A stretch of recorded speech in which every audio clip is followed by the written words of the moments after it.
Hello everybody and welcome back to LMM. And if you're enjoying what you're seeing on the channel at the moment, how about giving this video a like and maybe subscribing to the channel to help us grow and perhaps even check out our Patreon. Well, it happened. We made good on our promise. Or rather, Tom, who's editing this video, made good on the promise that I made. And so we are back in the shed tidying up the last of those loose ends. So welcome back to What's Broken Now.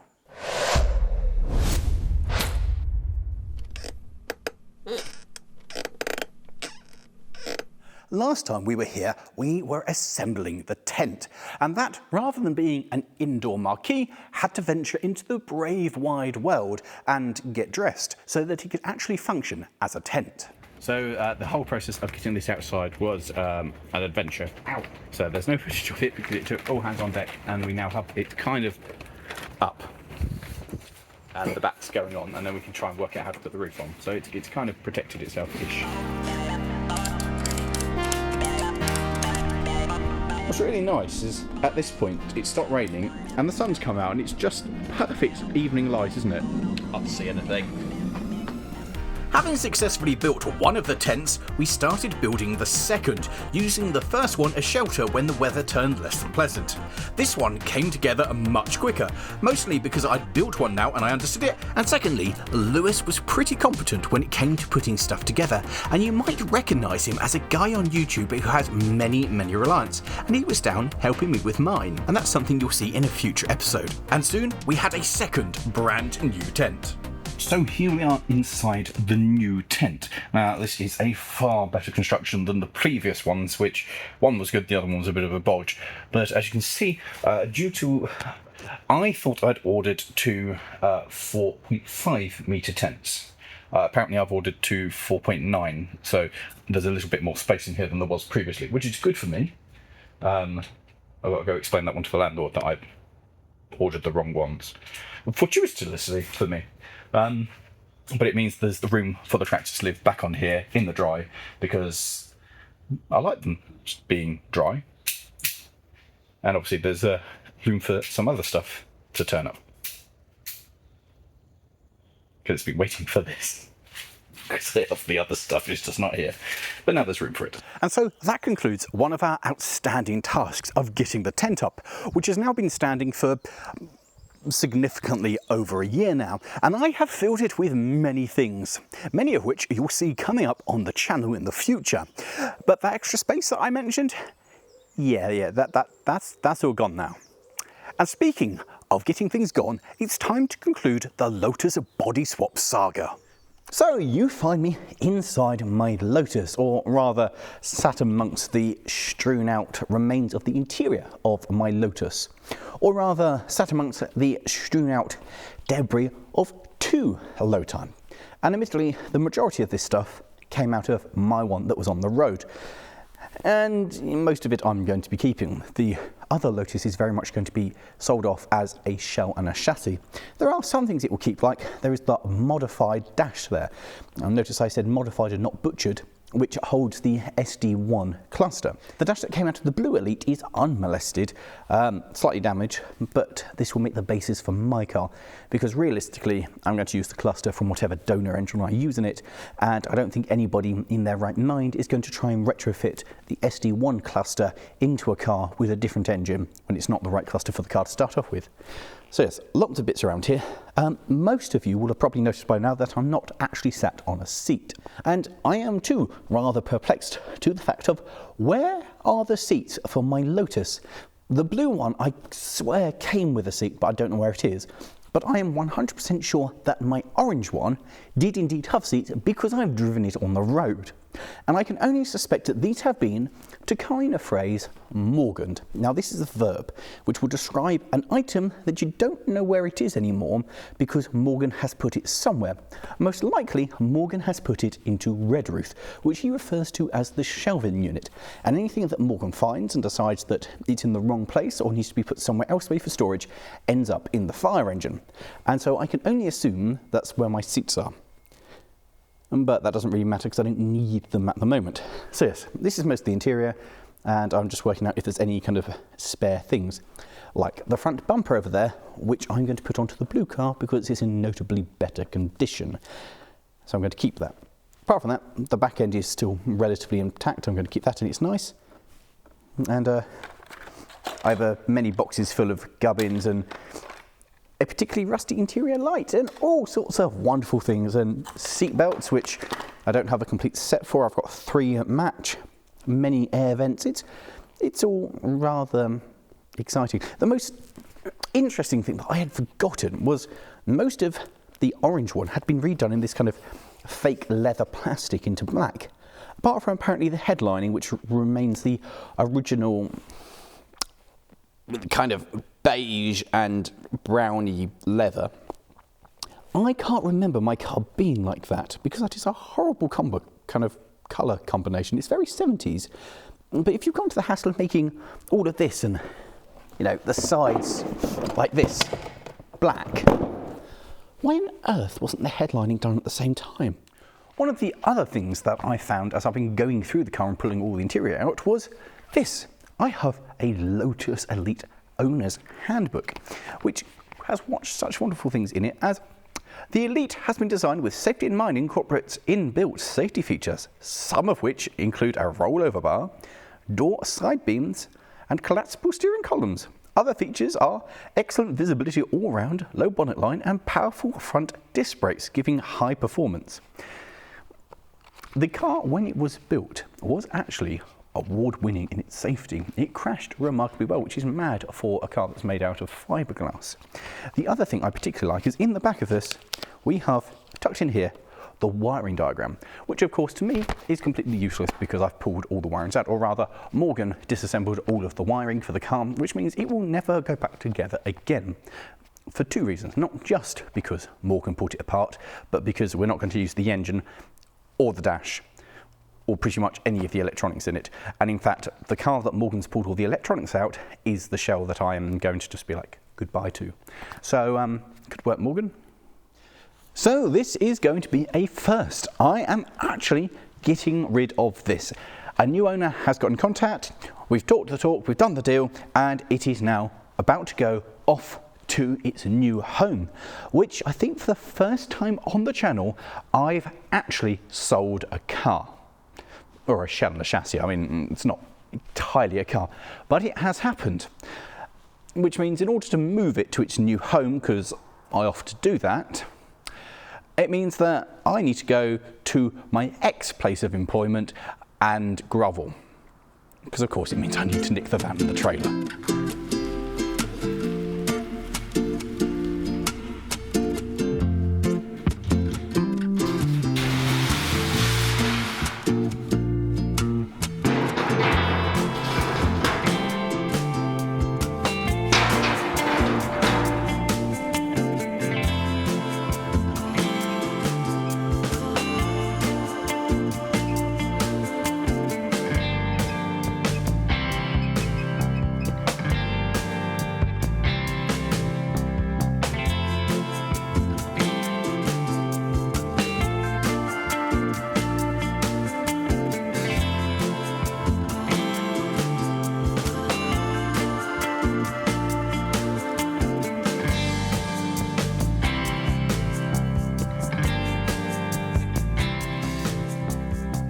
So here we are, the car is loaded up, covered with a sheet to protect the more delicate parts of it, and on the trailer and strapped down.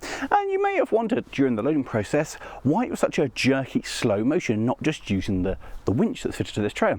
That's because the winch doesn't actually work. This was fitted by a now ex-member of the team, and it's one of the reasons that they're no longer around, considering that was a paid job, and it is absolutely useless. So I've had to use ratchet straps to pull it up.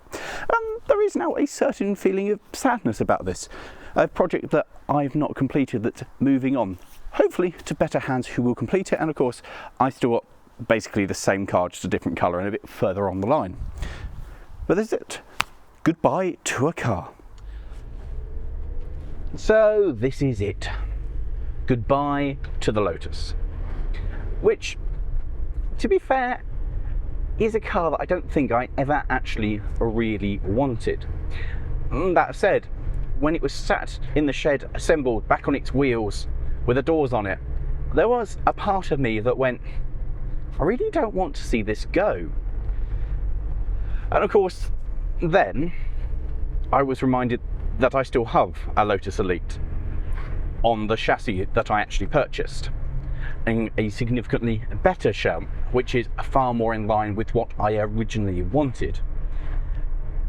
It hasn't been mucked around with to take a V8. It is entirely one shell.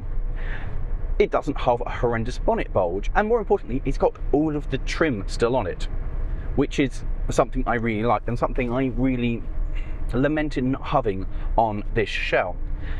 This car wasn't the Elite I wanted, but this was the Elite that I could afford, and I did enjoy driving it around for the relatively short time it was working, before it was driven by someone else and had the fan belt snap, which resulted in the thing overheating. And then we kind of opened it up because the radiator was pouring water out, and it never went back together again.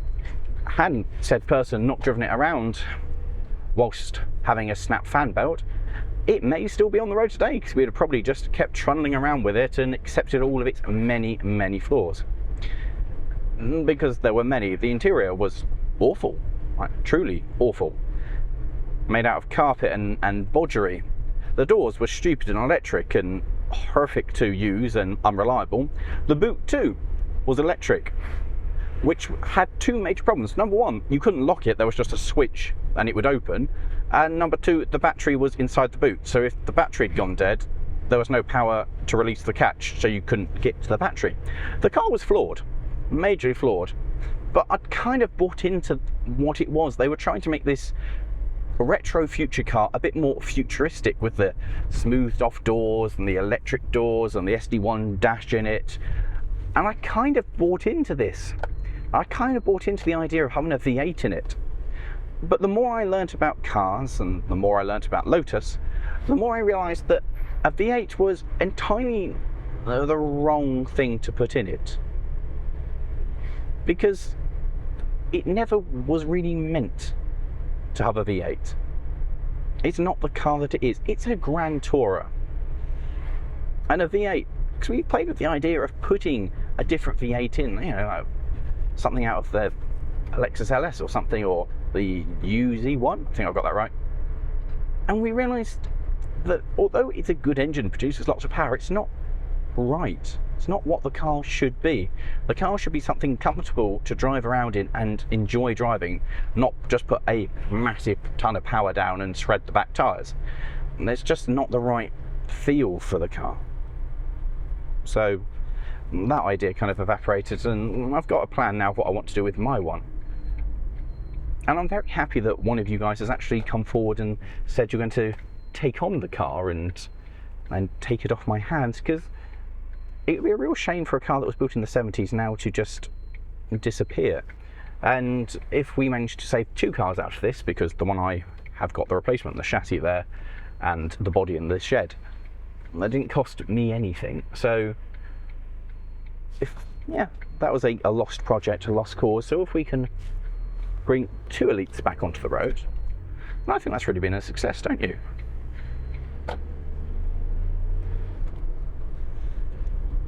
Then also it's just nice to actually make some space in the shed. And, you know, we've had these two cars in there for about 6 months now, with the plan to do exactly what we've done, swap them over and then get rid of one.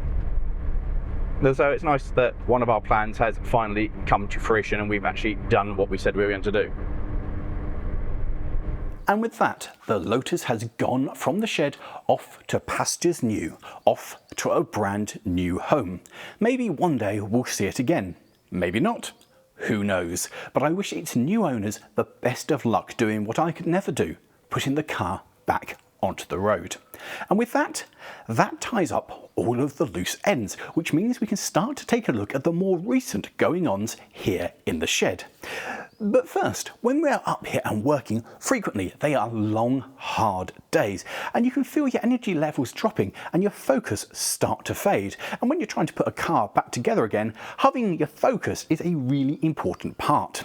And that's why we turn to Holy.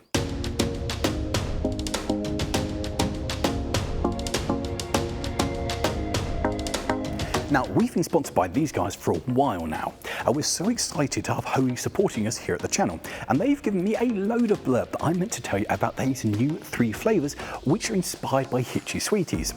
Now, last advert we shot, Tom enjoyed the orange flavour so much that he took it home with him. Yep, he enjoyed it that much. Did he think to leave it for me to film with? No, sir. He has legitimately stolen it. Now, I could tell you about this stuff being better value for money than your traditional energy drink, or I could tell you the fact it's got no added sugar.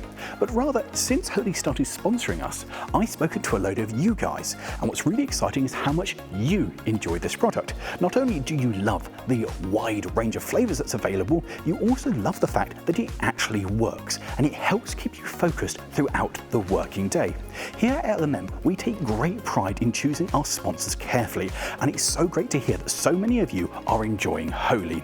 So support the people who are helping to support the channel. And this, well, this is Blue Raspberry Dragon Tongue, and I've not tried it yet, so... Oh wow, that's actually really, really good. That tastes exactly...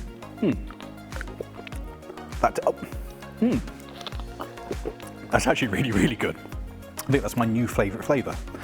Well, that's just, this advert's all gone to hell, hasn't it, now, just for suddenly go, oh, that's really good. That's a really nice flavour. Anyway, having recharged my batteries with Holy, it's time to start looking at the more modern going-ons inside the shed. And that means we need to take a look at the Mini.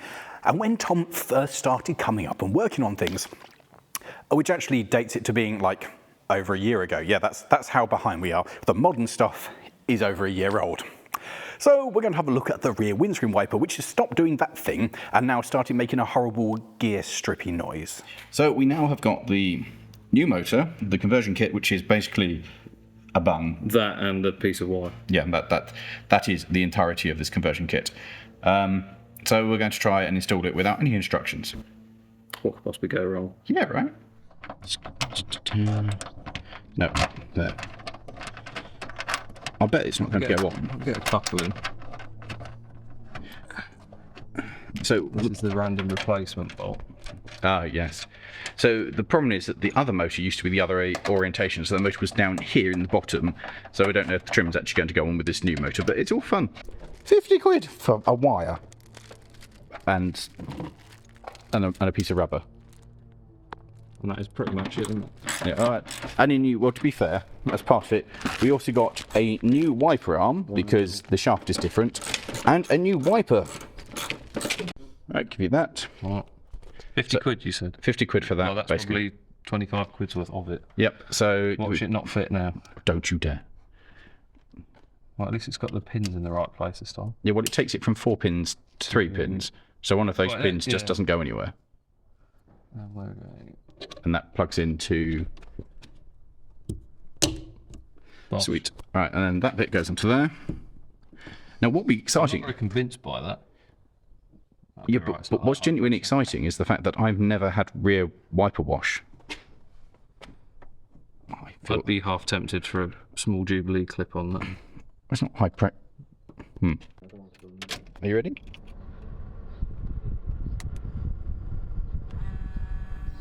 Well, that's moving. Oh my god, that just sprayed your light.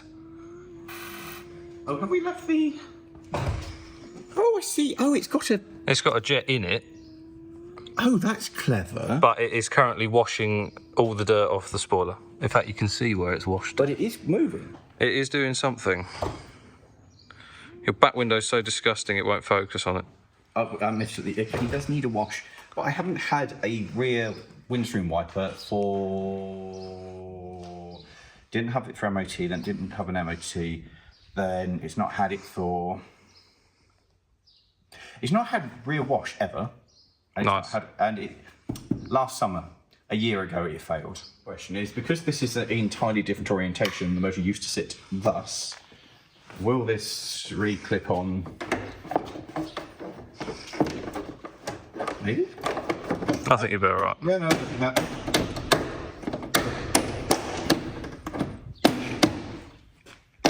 If you had all of the clips, probably. I've done it as a pro. If in doubt, whack it hard. Ah, that sounded good. Great success. Notice it's not upsetting me at all. Oak fixed. What did you just do to that? It did it to itself. It bit me and then disintegrated. But it's fine as it's fixed. I've owned it for like hours. Yeah. I haven't even installed it on the car yet. No. And you've broken it. It's fine. Matches everything else now, doesn't it? You've got to put a spline in it yet. It's just a bolt-on kit, isn't it? I'll flick you with this. That's vicious. It is quite. I can see that stretching. That's why it bit me. I still don't really know how you're going to put this on with this.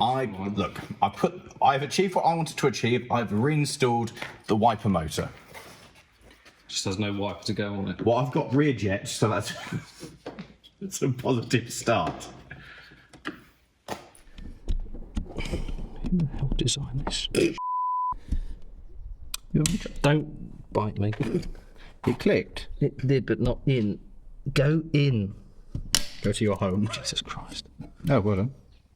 Well, I had that before, but it just won't. Well, sorry, it just It sits. just rests there. I don't think it clips on it then, does it? Touch it. No, I think that. I can see it's worked. Final test. Maybe that's. Did any of that actually go on the? No. Yeah, it went here. What is the point of that? Oh, that's brilliant. I don't think that. Needs to go lower down. I wasn't here to witness this, but did any of that actually end up on my windscreen? Yeah.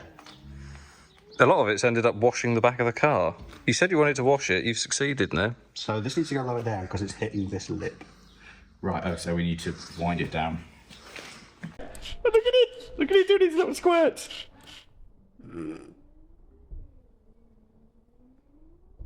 So there we go, a triumphant return to form. We actually fixed something. We completed a project and got rid of a car. And we built a tent, which over a year later is still standing. Which actually is deeply concerning because it's unusual for us to make this level of progress. Now, I know this has actually been several years, but still, normally something goes wrong. Perhaps this is a change for LMM. Perhaps we're now going to be competent. Highly unlikely. But tune in next time for a big update because things will be changing in here. So thank you all very much for watching. If you have enjoyed this one, how about clicking over there for the last episode of What's Broken Now, or down there for an adventure in the Mini. And hopefully, all being well, we'll see you next time on What's Broken Now as this continues to be a regular feature of the channel. And even not, I think we've managed to do more episodes this year than we did last year. Great work. Great work.